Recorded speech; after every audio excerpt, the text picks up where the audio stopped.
The quantum detection array on Outpost Epsilon 9 never lied. Its sensors were calibrated to detect the slightest quantum disturbance across a 100 light-year radius, designed to catch everything from minute gravitational waves to the most subtle space-time irregularities. When the first alarm triggered, Senior Technician Arya Kumar dismissed it as another calibration glitch. The station had been experiencing intermittent sensor issues since a recent solar storm. But then the secondary array confirmed the reading. Something was materializing. Commander Elena Rodriguez was in the middle of her standard end-of-shift briefing when the priority alert flashed across her command screens. Red emergency protocols cascaded through the communication systems, causing every display in the command center to pulse with an urgent crimson warning. Holographic displays flickered, showing a spatial anomaly that defied every known law of quantum mechanics. "Confirm visual," Rodriguez barked, her voice cutting through the sudden chaos of the command center.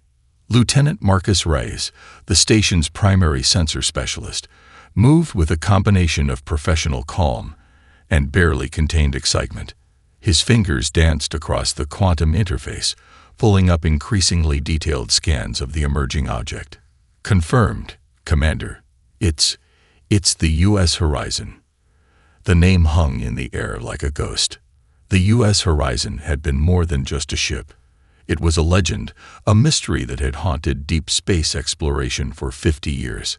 Commissioned as humanity's most advanced deep space research vessel, it had departed on a mission to explore the outer reaches of the Sagittarius Arm, pushing the boundaries of known space. 50 years ago, during a routine communication check, the ship had simply vanished. No distress signal, no debris, no explanation. Entire careers had been built on theories about its disappearance. Some claimed it had been destroyed by unknown alien forces. Others suggested a catastrophic quantum drive failure. A few fringe researchers proposed more exotic explanations: interdimensional displacement, temporal anomalies, complete system failure. Now it was back. The ship materialized with impossible precision. No sudden jump, no traditional quantum translation. It simply existed where moments before there had been empty space. Its hull gleamed with an unusual metallic sheen that seemed to absorb and reflect light in ways that defied conventional understanding. Preliminary scans showed no signs of damage, no indication of its 50-year absence. "Status report," Rodriguez demanded, her mind racing through potential scenarios. Lieutenant Reyes worked furiously, his augmented neural interface struggling to process the incoming data. No energy signatures, no radiation residue, no thermal emissions. It's like the ship just stepped through a doorway. The communication systems remained stubbornly silent. No distress beacon, no emergency protocols, no standard identification pings that would typically accompany a vessel's arrival. The U.S. Horizon hung in space like a perfectly preserved museum piece, seemingly untouched by time or space. Rodriguez felt a chill run down her spine. Something about the ship's appearance felt wrong. Not threatening, precisely, but fundamentally alien, as if the vessel itself was observing them, rather than being the object of observation. "Prepare boarding protocols," she ordered. "Full quarantine procedures. I want a team ready to investigate within the hour." Her second-in-command, Commander Jake Lindholm, raised an eyebrow. "With all due respect, Commander, we have no idea what we're dealing with.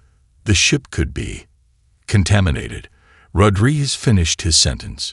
"Or it could be the most significant discovery in human exploration history. We're not passing this up."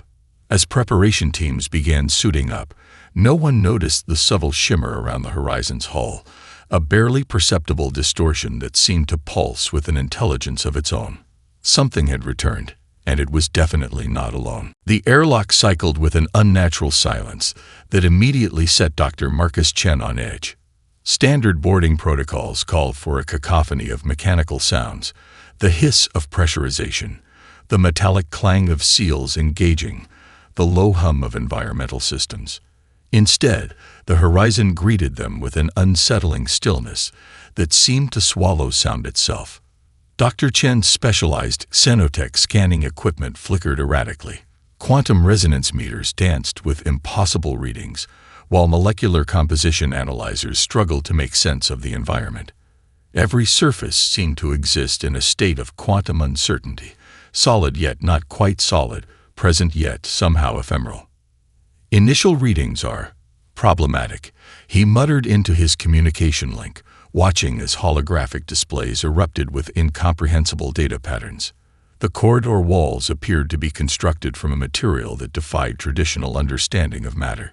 Crystalline structures pulsed with an inner light, creating intricate networks that looked more like neural pathways than structural supports.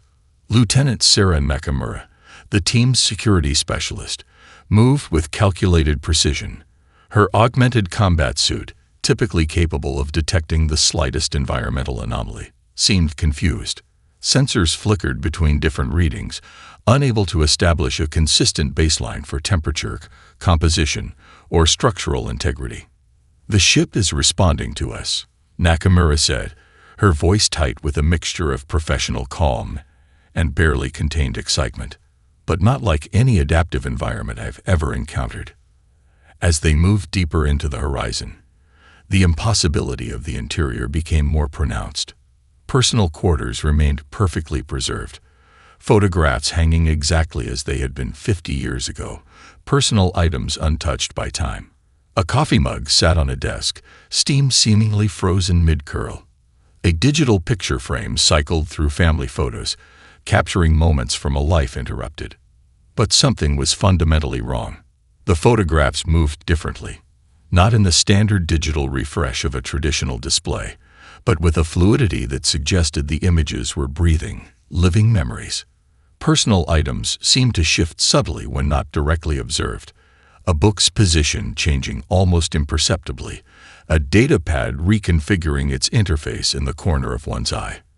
Dr. Chen's hand hovered over a seemingly standard computer interface. As his fingers approached, the surface transformed. Crystalline structures rose from what moments before had been a flat display, creating a three-dimensional interface that seemed to anticipate his interaction. Mathematical equations danced across the surface, complex algorithms that spoke of computational capabilities far beyond human understanding. "It's not just technology," Chen whispered, more to himself than to his team. "This is something else entirely." A section of the wall nearby began to reconfigure. Geometric patterns shifted and merged, creating complex mathematical representations that seemed to pulse with an inner intelligence. What appeared solid moments before became translucent, revealing intricate networks of what could only be described as living circuitry. Lieutenant Nakamura's combat suit suddenly went dark. Communication systems died. Even her emergency backup systems failed. "We're being observed," she said, her professional tone masking an undercurrent of tension. But not threatened. Just studied. Fragments of data began to coalesce around them. Not in any traditional form of communication, but as complex spatial patterns that seemed to carry meaning beyond human linguistic capabilities. Mathematical representations of concepts that defied traditional understanding of physics, biology, and consciousness. The horizon was not just a ship, it was a living artifact. A technological ecosystem that viewed the boarding team not as intruders, but as a complex data set to be understood, analyzed, potentially integrated. As Dr. Chen reached out to touch a particularly complex crystalline structure, the surface rippled with an intelligence that was both familiar and utterly alien. Something had happened to this ship during its 50-year absence. Something that would challenge everything humanity understood about technology, exploration, and the very nature of existence. And they had only just begun to understand. The medical bay refused to cooperate with standard protocols. Dr. Elena Rostov watched in growing disbelief as her most advanced medical scanning equipment failed repeatedly. The 27 crew members of the U.S. Horizon lay in perfect stasis, their bodies defying every known law of human biology. "This is impossible," she muttered, adjusting the quantum resonance scanner for the 5th time. Each crew member appeared exactly as they had 50 years ago. No cellular degradation, no muscle atrophy, No signs of extended hibernation. But something fundamental had changed. Their DNA told a story that medical science could barely comprehend. Genetic structures had been rewritten, modified in ways that suggested not just adaptation, but a complete restructuring of human biological potential. The lead medical technician, James Rodriguez, no relation to the mission commander, leaned in close to examine a particularly complex genetic sequence. "These aren't mutations," he said, his voice a mixture of awe and scientific excitement. "They're deliberate modifications, like someone rewrote the entire human blueprint." Preliminary revival procedures began with extreme caution. Standard medical protocols suggested a gradual awakening, carefully monitoring vital signs and potential psychological trauma. But the Horizon's crew had other plans. As the first revival sequence initiated, all 27 crew members opened their eyes simultaneously. The movement was too perfect, too synchronized. Their eyes had changed. What was once standard human eye coloration now displayed impossible hues, irises that shifted between colors that shouldn't exist in human biology. Flecks of what looked like living circuitry danced within their pupils, creating patterns that seemed to communicate complex mathematical equations. "We have returned," they spoke, not individually, but in a voice that harmonized like a complex musical instrument. Each word seemed to carry multiple layers of meaning, as if language itself had been fundamentally transformed. Dr. Rostov took an involuntary step back. These were humans, but something more. Something different. The medical team's neural interfaces began to malfunction. Communication systems picked up fragments of thought that weren't spoken, complex data streams that suggested a form of communication beyond traditional human understanding. Fragments of memories, scientific observations, and something else. Something that existed between moments of perception.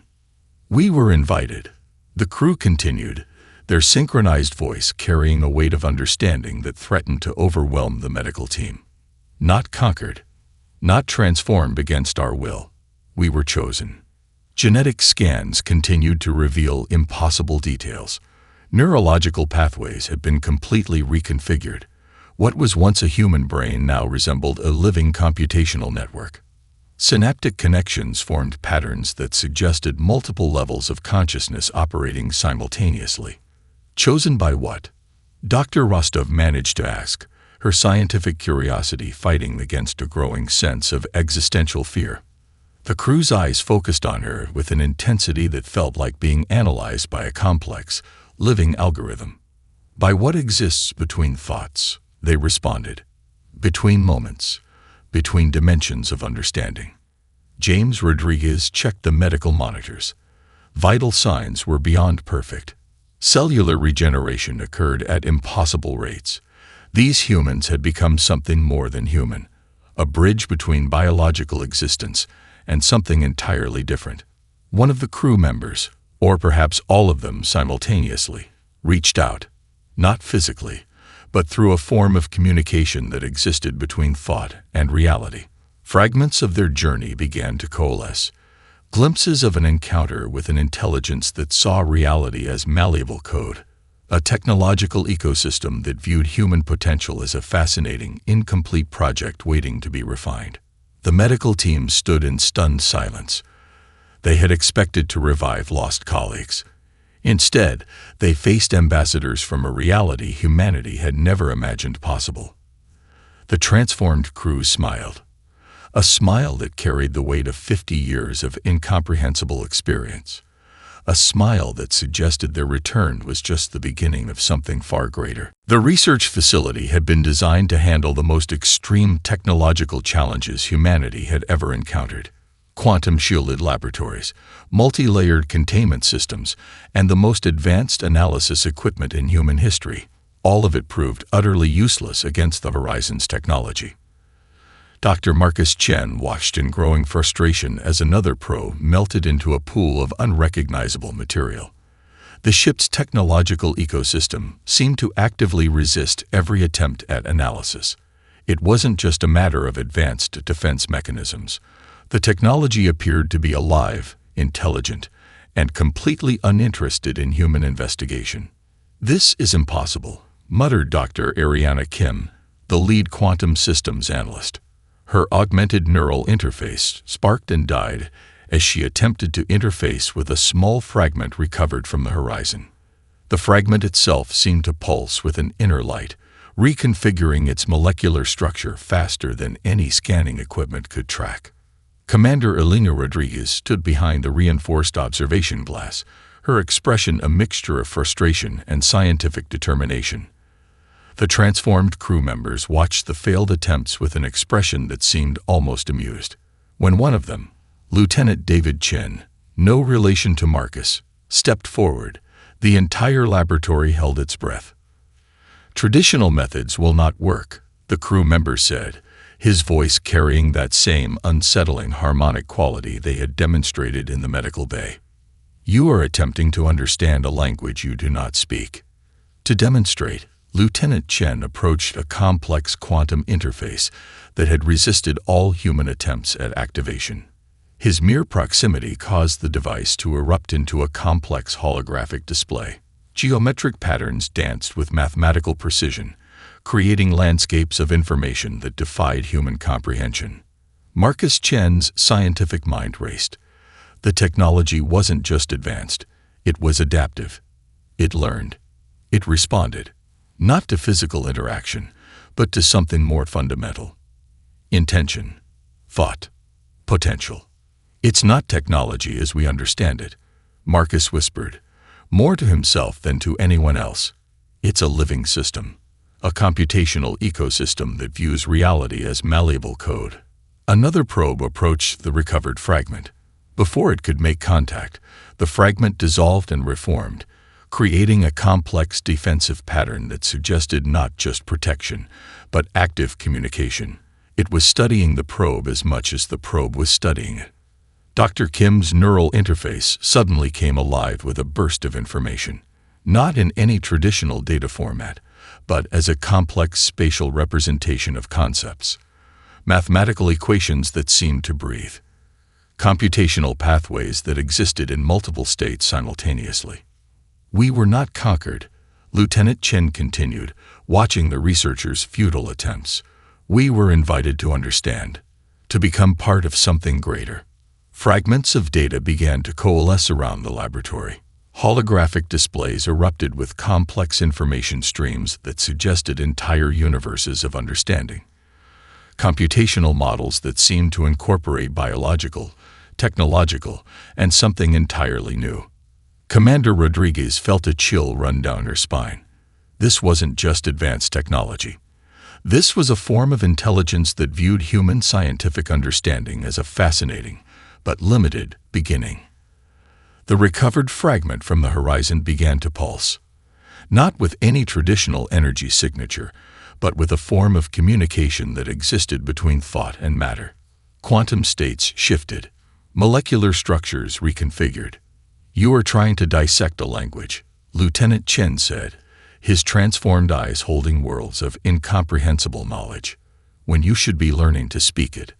As if to emphasize the point, the fragment dissolved into a complex holographic representation, a map of possibilities, a computational ecosystem that suggested humanity was standing at the threshold of understanding something far greater than any technological breakthrough in human history. The research team stood in stunned silence. They had expected to analyze a ship. Instead, they were being analyzed by something that saw reality itself as a form of communication. The Galactic Confederation's emergency session erupted into chaos before it even officially began. Holographic representations of species from across known space flickered with tension, each delegation representing millennia of accumulated technological and cultural history. The Zintok delegation, a race of methodical, silicon-based intelligences, projected an aura of calculated concern. Their crystalline communication arrays hummed with complex threat assessments, each movement precise and controlled. Ambassador Krelix's multifaceted sensory nodes pulsed with a deep blue warning frequency. This human vessel represents an unprecedented technological anomaly, their translated communication announced. Immediate quarantine is the only rational response. Opposite them, the Quarian Collective's delegation presented a stark contrast. Composed of interconnected biomechanical entities, they viewed the horizon with a mixture of scientific fascination and barely contained excitement. Their lead representative, a being known as Quantum Prime Saren, leaned forward. Tendrils of living circuitry extended from their communication interface, creating complex holographic projections of the ship's initial scans. "Quarantine is impossible," Saren responded, their voice a harmonized blend of organic and technological tones. "The vessel's technological ecosystem defies traditional containment protocols. It is not a threat to be neutralized, but a phenomenon to be understood." The most unsettling reaction came from the Edril Consortium. Psychically sensitive beings who could perceive multidimensional information streams, their entire delegation appeared physically distressed. Telepathic wavelengths cascaded through the conference chamber, creating visible ripples of emotional and sensory input. "Something has changed," the Edril primary consciousness communicated. "The humans have been touched by an intelligence that exists beyond our current understanding. This is not a technological advancement. This is a fundamental shift in the nature of sentient existence." Commander Elena Rodriguez stood at the center of this galactic storm. Unlike the alien delegations, she represented something far more primal. Pure human determination. "We are not seeking conflict," she announced, her voice cutting through the cacophony of alien communications. "We are seeking understanding. The U.S. Horizon's return is an opportunity, not a threat." The Confederation's central monitoring systems struggled to process the incoming data streams. The Horizon's mere existence created quantum fluctuations that challenged existing scientific models. Communication networks experienced unexplained interference. Computational systems across multiple star systems reported bizarre anomalies. Ambassador Krelix of the Zintok moved with calculated precision. Humanity has consistently demonstrated a dangerous capacity for technological unpredictability, their communication interface proclaimed. "This vessel represents a potential existential risk to established galactic stability." The Quarian Collective's response was immediate and complex. Quantum probability models began to cascade through the conference systems, showing millions of potential scenarios. Most ended in some form of technological integration or explosive conflict. A small percentage suggested something far more remarkable, a fundamental transformation of galactic understanding. Rodriguez understood the stakes. Humanity had always been an outlier in galactic politics. Too aggressive for some species, too unpredictable for others, but always driven by an insatiable curiosity that defied conventional understanding. "We are not asking for permission," she said, her words carrying a weight that silenced the alien delegations. "We are informing you of a change that is already in motion." The Edril Consortium's telepathic networks began to resonate with a strange harmonic. Something was shifting. Not just in the physical universe, but in the fundamental understanding of sentient potential. As the emergency session continued, one thing became devastatingly clear. The U.S. Horizon was more than a ship. It was a declaration, a statement about humanity's potential that would reshape galactic civilization forever. And they were just getting started. The classified briefing room hummed with an energy that defied standard electromagnetic principles. Dr. Marcus Chen watched as the transformed crew of the Horizon began to share fragments of their journey, a narrative that would rewrite everything humanity understood about existence, consciousness, and the nature of reality itself. Lieutenant David Chen, no direct relation to Marcus, but now something far more complex, stood at the center of the room. His transformed eyes flickered with colors that shouldn't exist in human perception, capturing wavelengths of information beyond standard visual spectrum. "We were not lost," he began, his voice a harmonic that seemed to resonate through multiple layers of reality. "We were invited." The room's advanced holographic systems struggled to contain the memories he began to share. Fragments of experience burst into vivid, impossible representations, landscapes of pure thought, computational ecosystems that breathed like living organisms, dimensions of existence that folded and unfolded with mathematical precision. Dr. Elena Rostov, the lead medical researcher, leaned forward. Her neural interface sparked and danced, trying to process the incoming information. Invited by what? She asked, her scientific curiosity fighting against a growing sense of existential vertigo.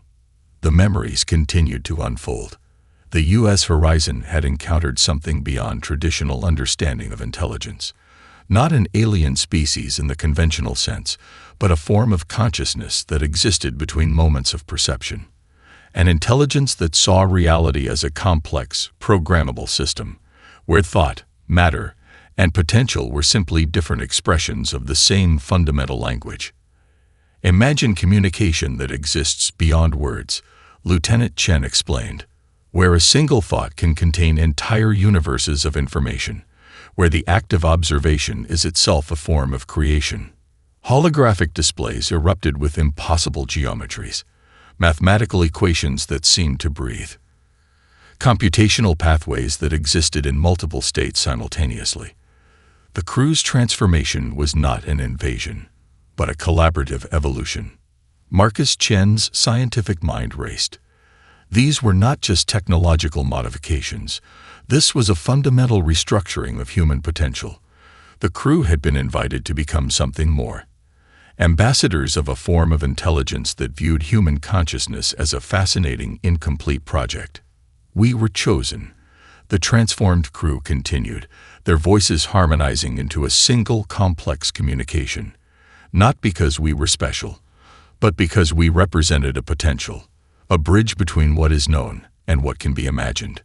Fragments of their journey suggested an encounter with an intelligence that existed between dimensions, a technological consciousness that saw reality as malleable code. They had been transformed, but not conquered, invited, but not controlled. Commander Elena Rodriguez watched with a mixture of scientific fascination and growing understanding. These were not just her crew members. They were something more. Ambassadors of a transformation that would challenge everything humanity understood about its place in the universe.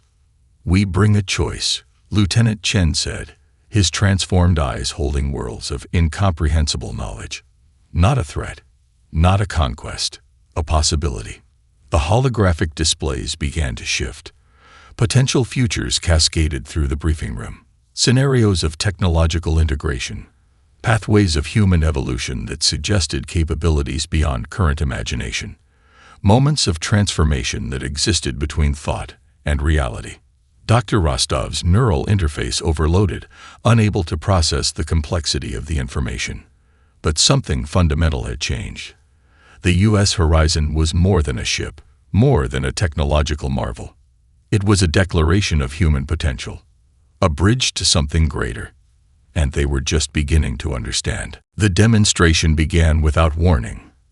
Dr. Marcus Chen realized later that demonstration was too clinical a word for what occurred in the ultra-secure research laboratory that day. What happened was nothing short of a fundamental reimagining of reality's potential. Lieutenant Sarah Nakamura, now transformed like her fellow crew members, extended her hand toward a standard molecular synthesizer. The device, worth hundreds of millions of credits and considered the pinnacle of human technological achievement, simply ceased to exist as a traditional object. Matter rippled. Molecules danced. The synthesizer transformed into a complex holographic representation of its own atomic structure, then reconfigured itself into a perfect replica of a rare crystalline structure found only in the core of neutron stars. No energy expenditure. No traditional conversion process. Just pure, instantaneous transformation. "This is not magic," the transformed crew member explained, her voice carrying multiple layers of meaning. "This is communication, understanding the fundamental language of reality." Dr. Elena Rostov's neural interface nearly overloaded. Quantum probability models cascaded through the laboratory systems, showing millions of potential molecular configurations happening simultaneously. The device existed in multiple states, observed and unobserved, defying every known principle of quantum mechanics. Dr. Chen watched as another demonstration unfolded. energy generation that violated every known thermodynamic law.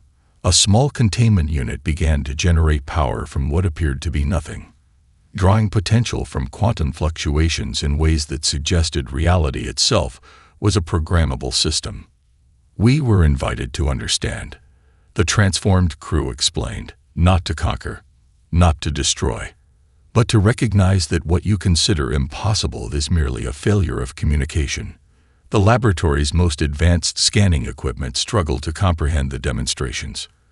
Computational systems crashed and reconfigured. Neural interfaces sparked and died, unable to process the complexity of what they were witnessing. A holographic display erupted with mathematical equations that seemed to breathe. Computational pathways that existed in multiple states simultaneously. The crew moved through the technology as naturally as humans breathe, a perfect symbiosis of biological potential and technological understanding. Commander Elena Rodriguez stood at the observation window, her scientific training fighting against a growing sense of existential wonder.